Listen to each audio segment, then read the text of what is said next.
Shalom, selamat sore saudara-saudara yang kekasih. Saya ingin mengajak saudara belajar dari bangsa Israel di padang gurun. Berkali-kali Tuhan menyebutkan bangsa Israel itu bangsa yang tegar tengkuk.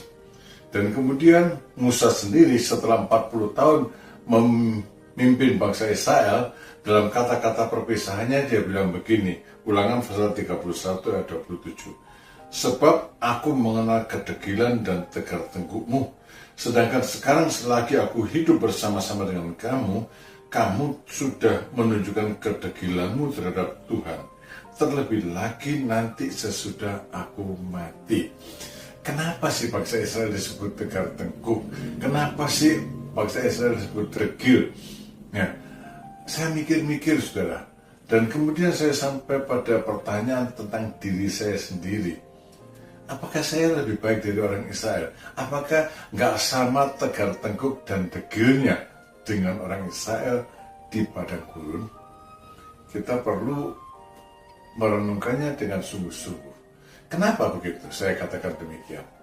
Sebab saudara, bangsa Israel dipimpin keluar dari tanah Mesir. Dia mengalami mujizat yang besar selama di tanah Mesir. Kemudian mereka menyeberang Laut Teberau. Mereka menyeberang di tengah lautan yang menjadi kering. Tapi kemudian pada waktu tentara Firaun mengejar mereka, laut itu menutup kembali dan Firaun bersama dengan seluruh tentara yang mengikutinya binasa. Orang Israel sangat senang. Tapi kemudian setelah 3 hari, mereka mulai ngomel. Mereka melupakan akan perbuatan Tuhan, akan mujizat yang mereka alami. Karena apa? Mereka tidak punya air untuk minum.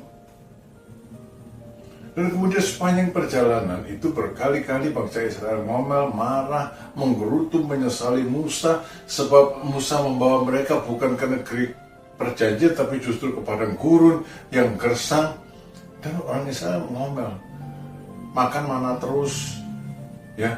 Seharusnya saya pikir orang-orang ini memang keras kepala dan degil, sudah melihat mujizat dan pertolongan Tuhan. Setiap kali ada mujizat dan pertolongan Tuhan, tapi setiap kali mereka marah-marah lagi. Tapi saya berpikir lebih dalam begini saudara. Bangsa Israel diperbudak di tanah Mesir. Mereka tidak digaji. Tapi seperti yang mereka katakan di bilangan pasal yang ke-11, di tanah Mesir mereka itu cukup makan, tidak usah bayar. Daging, bumbu, rempah-rempah, semuanya mereka bisa makan sesukanya dan tidak usah bayar. Karena mereka budak dipiara oleh Firaun. Dan nampaknya Firaun memelihara mereka dengan cukup baik sehingga mereka kuat untuk bekerja. Mereka tidak susah untuk makan, mereka tidak susah untuk minum, mereka tidak susah untuk tinggal, papan ada, sandang juga ada. Saudara, yang paling penting bagi manusia itu apa sih? Kan sandang, pangan, dan papan. Sebetulnya pangan nomor 1, gitu. Kemudian sandang dan papan ini mengikutinya. Nah, kemudian orang Israel di padang gurun, saudara-saudara, mereka kehilangan semuanya itu. Bayangkan mereka dengan anak, dengan ternak yang begitu banyak, lalu berjalan 3 hari tanpa air. Anak-anaknya nangisnya kayak apa, minta minum. Ternaknya bagaimana? Kalau mereka punya keledai, apa keledainya mau jalan dalam keadaan kehausan begitu? Mereka berhadapan dengan masalah yang besar. Belum lagi mereka tidak punya tempat tinggal, kemah. Setiap kali mendirikan kemah, dibongkar lagi, berjalan lagi, dirikan kemah, tinggal di situ, entah berapa lama, dibongkar lagi, berjalan lagi, dan tanpa ketentuan. Mereka dapat mana? Tapi mana itu hanya cukup untuk sehari. Setiap kali mereka hanya dapat mana itu sehari. Padahal orang itu rasanya aman kalau dia punya cadangan, toh. Siapa di antara kita yang setiap hari cuma beli beras secukupnya aja? Hari ini perlu berapa? 2 on. Kita setiap hari makan beras 2 on, kita beli 2 on. Masak, besok pagi 2 on lagi masak. Kita beli itu sebulan. Bahkan mungkin itu 2 bulan. Kita aman. Kita tidak repot. Cadangan ada dan seterusnya. Orang Israel, saudara, setiap hari ngambil mana untuk sehari, sudah itu habis. Besok ngambil lagi. Saudara, ini kan merupakan satu tuntutan iman yang mutlak. Apa kita mampu menghadapinya kalau kita diperhadapkan seperti itu? Pangan yang terpenting, mereka cuma punya sehari demi sehari secukupnya saja. Papan tidak ada karena mereka harus tinggal di kemah. Pakaian 40 tahun dan tidak ganti-ganti. Mau nggak pakai pakaian 40 tahun tidak ganti-ganti? Juga sepatu 40 tahun tidak ganti-ganti. Saudara, saya mikir-mikir, kalau saya berada pada situasi yang seperti orang Israel di masa itu, belum tentu bisa bereaksi lebih baik. Mungkin sama atau lebih tegak tengkuk dan degil lagi. Saudara, Rasul Paulus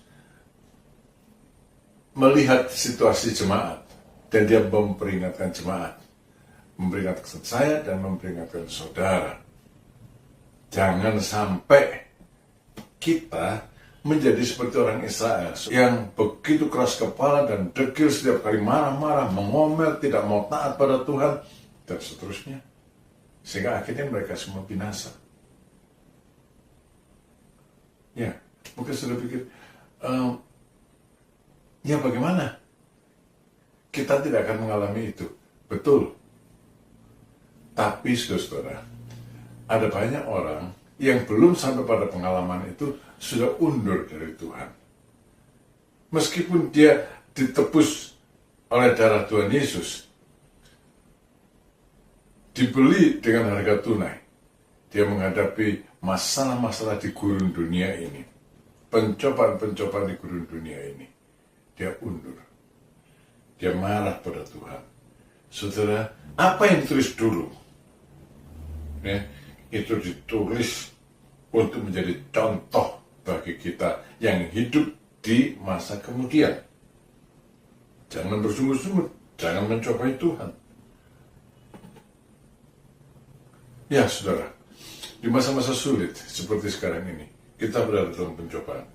Tapi kita harus sadar, Tuhan tidak membiarkan kita dicobai melampaui kekuatan kita. Dengan kata lain, kita mampu memikul pencobaan yang ada ini bila kita percaya kepada Tuhan. Jangan undur. Jangan undur. Jangan meninggalkan Tuhan, saudara. Ingat, seberat apapun kehidupan yang sedang kita jalani sekarang ini, kita mampu menjalaninya dengan baik, tanpa perlu meninggalkan Tuhan, tanpa perlu bersungut-sungut, tanpa perlu mencobai Tuhan, sebab Tuhan memberi kita kemampuan untuk memikulnya dan ada jalan keluar di dalam Tuhan. Terima kasih sudah mengikuti renungan senja ini. Tuhan memberkati saudara. Amin.